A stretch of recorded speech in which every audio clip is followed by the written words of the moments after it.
जय हिंद मेरे प्यारे बच्चों। आज के इस वीडियो में हम लोग बात करने वाले हैं भारतीय राष्ट्रीय प्रतीक से रिलेटेड वो सारे इंपॉर्टेंट एमसीक्यू जो कि बहुत ही ज़्यादा इंपॉर्टेंट है, हर बच्चे को समझना चाहिए और उसे आना भी चाहिए। तो जो बच्चे नहीं जानते हैं वो वीडियो खास करके उनके लिए ही है। चलिए आज हम लोग बात करेंगे भारत के राष्ट्रीय प्रतीक से रिलेटेड, जैसे आपका पशु हो गया, जैसे आपका पक्षी हो गया, आपका फल हो गया, फूल हो गया।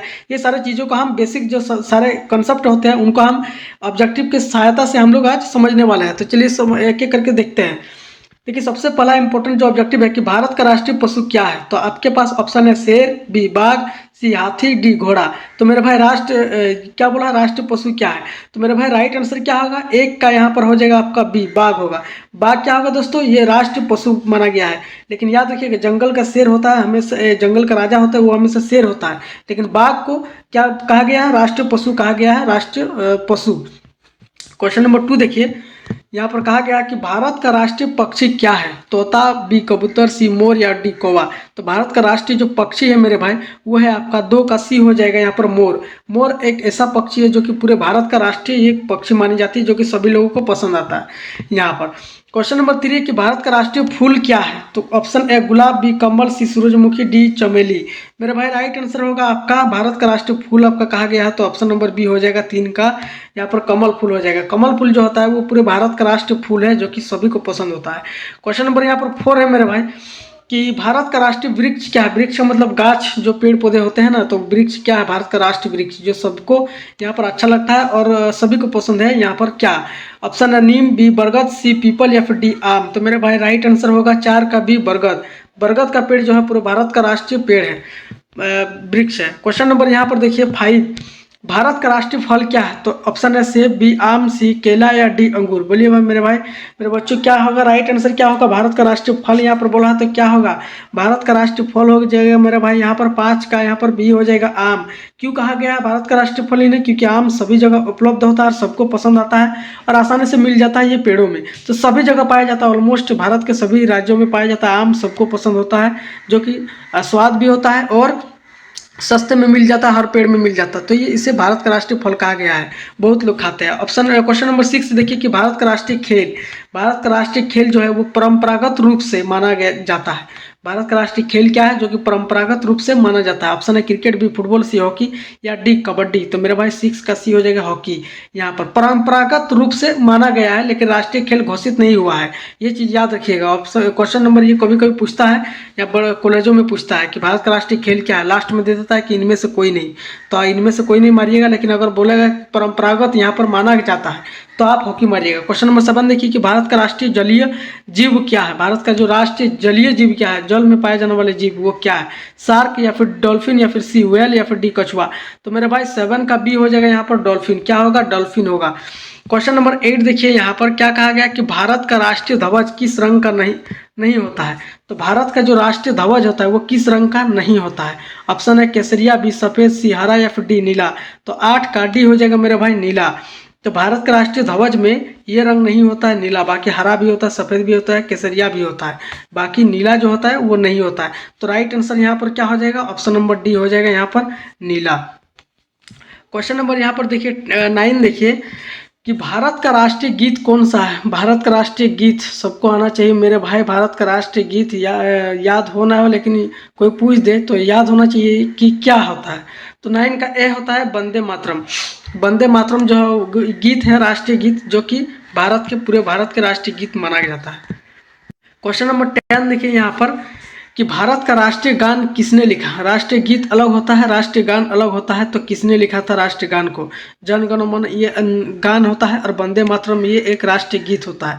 तो 10 का यहाँ पर बी हो जाएगा, रविंद्रनाथ टैगोर जी ने लिखा था राष्ट्रीय गान को। जन गण मन ये जो होता है ना, आप गाते हैं ना, मन अधिनायक जय है भारत भाग्य विधाता। क्वेश्चन नंबर 11 देखिए कि भारत का राष्ट्रीय चिन्ह यानी एम्बलम यहाँ पर देखिए किससे लिखा गया है? तो भारत का राष्ट्रीय चिन्ह जो होता है वो किससे लिखा गया है? तो राइट आंसर होगा मेरे भाई 11 का यहाँ पर बी हो जाएगा, अशोक स्तंभ से लिखा गया। अशोक स्तंभ से राष्ट्रीय चिन्ह को लिखा गया है। क्वेश्चन नंबर 12 देखिए कि भारत का राष्ट्रीय कैलेंडर कौन सा है? तो भारत का जो राष्ट्रीय कैलेंडर है मेरे भाई वो कौन सा है? तो 12 का बी हो जाएगा, शक संवत। याद रखिएगा भारत का कैलेंडर चलता है आपका जैसे 2021, 22, 2023, 2024, 2025 आपको देखते हो ना कैलेंडर, तो शक संवत है। तो भारत का कैलेंडर का नाम है शक संवत, याद रखिएगा दोस्तों, शक संवत जो है भारत का कैलेंडर है। क्वेश्चन नंबर जो देखिए 30, क्या कहा गया है कि भारत का राष्ट्रीय नदी क्या है? तो भारत का राष्ट्रीय नदी किस नदी को माना गया है? तो 13 का बी हो जाएगा, गंगा नदी को माना गया है भारत का राष्ट्रीय नदी, गंगा नदी। क्वेश्चन नंबर 14 है मेरे भाई कि भारत का यहाँ पर राष्ट्रीय मुद्रा चिन्ह क्या है? मुद्रा यानी पैसा जो होता है, मुद्रा उसी को बोलते हैं। तो पैसा का चिन्ह हम लोग का क्या है? हम लोग का डॉलर नहीं है हम लोग का दोस्तों, हम लोग का क्या है? हम लोग का रुपया है, हम लोग का रुपया है, जो कि इसका चिन्ह जो होता है वो अक्सर आर दे के ऐसे काट देता है। तो यही आपका रुपया हो गया, option number B. Question number यहाँ पर 15 देखिए 15 कि भारत का राष्ट्रीय रंग क्या है? भारत का राष्ट्रीय जो रंग है दोस्तों वो क्या है? अक्सर पूछा जाता है ये भारत का राष्ट्रीय रंग। तो 15 का यहाँ पर डी हो जाएगा मेरा भाई, कोई आधिकारिक रंग है ही नहीं भारत का राष्ट्रीय रंग यहाँ पर, ना ही हरा या केसरिया या नीला, किसी को नहीं माना गया है यहाँ पर। तो राइट आंसर डी हो जाएगा कि इनमें से कोई नहीं माना गया है, कोई आधिकारिक रंग नहीं है जो कि एक रंग को माना गया है, तो ऐसा नहीं है। क्वेश्चन नंबर 16 देखिए कि भारत का राष्ट्रीय गीत जो वंदे मातरम है वो किसने लिखा था? राष्ट्रीय गान तो क्या किसने का लिखा था? रविंद्रनाथ टैगोर जी ने लिखा था राष्ट्रीय गान को, जन गण मन। तो यहाँ पर आपका वंदे मातरम जो लिखा है वो किसने लिखा आपका पूछ रहा है। तो 16 का बी हो जाएगा मेरा भाई, बंकिम चंद्र चट्टोपाध्याय, बंकिम चंद्र चट्टोपाध्याय, यानी ऑप्शन नंबर बी हो जाएगा राइट आंसर, बंकिम चंद्र चट्टोपाध्याय हो जाएगा। क्वेश्चन नंबर यहाँ पर 17 देखिए, कह रहा है कि भारत का राष्ट्रीय सरीसृप यानी रेप्टाइल क्या है? तो भारत रेप्टाइल सभी क्वेश्चन आता है कि भारत का राष्ट्रीय सरीसृप क्या है? जो रेप्टाइल जो रेंगते हैं दोस्तों वो क्या है आपका? सांप है या फिर घड़ियाल या फिर कछुआ या फिर डी मगरमच्छ है? तो 17 का यहाँ पर बी हो जाएगा घड़ियाल, घड़ियाल को राष्ट्रीय सरीसृप कहा गया है, घड़ियाल को। यहाँ पर क्वेश्चन नंबर 18 देखिए कि भारत का राष्ट्रीय विरासत पशु जो है वो हेरिटेज एनिमल, भारत का राष्ट्रीय विरासत यहाँ पर पशु हेरिटेज एनिमल कहा गया है, वो क्या है? ऑप्शन है हाथी या फिर बी बाघ या सी शेर या फिर डी घोड़ा। तो 18 का ए हो जाएगा हाथी, हाथी को क्या कहा गया है? विरासत पशु कहा गया है यहाँ पर, हेरिटेज पशु। क्वेश्चन नंबर 19 देखिए मेरे भाई कि भारत का राष्ट्रीय ध्वज का अनुपात क्या है? तो भारत का राष्ट्रीय ध्वज का अनुपात आपका रेशियो पूछा है, तो 19 का ए हो जाएगा 2:3 का है ये ध्वज जो तिरंगा है हम लोग का। आइए क्वेश्चन नंबर 20 देखते हैं यहाँ पर 20वां क्वेश्चन कि भारत का, रुकिए, भारत का जो है जलचर यानी एक्वेटिक एनिमल जो होता है, जलचर या फिर एक्वेटिक जलचर या फिर बोलिए कि आपका जलीय जीव, ऐसा भी बोल सकते हैं, एक्वेटिक एनिमल जलीय जीव बोलिए या फिर जलीय जलचर। तो यहाँ पर किसे घोषित किया गया है? 20 का राइट आंसर क्या होगा मेरे भाई? देखिए यहाँ पर ऑप्शन है डॉल्फिन, बी व्हेल, सी शार्क या फिर डी कछुआ। तो 20 का ए हो जाएगा डॉल्फिन। डॉल्फिन को क्या कहा गया है? भारत का राष्ट्रीय जलचर कहा गया है, एक्वेटिक एनिमल। किससे जो कि किसने घोषित किया गया, मतलब किसे घोषित किया गया? तो डॉल्फिन को क्या कहा घोषित किया गया दोस्तों? डॉल्फिन को कहा गया है जलचर, जो कि राष्ट्रीय जलचर है।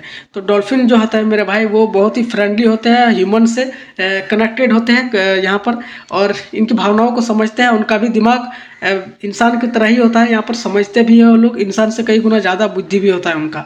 तो बाकी मिलता है दोस्तों, वीडियो अच्छी लगी तो वीडियो को लाइक कीजिए, चैनल पर नहीं हो तो सब्सक्राइब करके रखना। बाकी मिलता है नेक्स्ट वीडियो में, तब तक के लिए जय हिंद।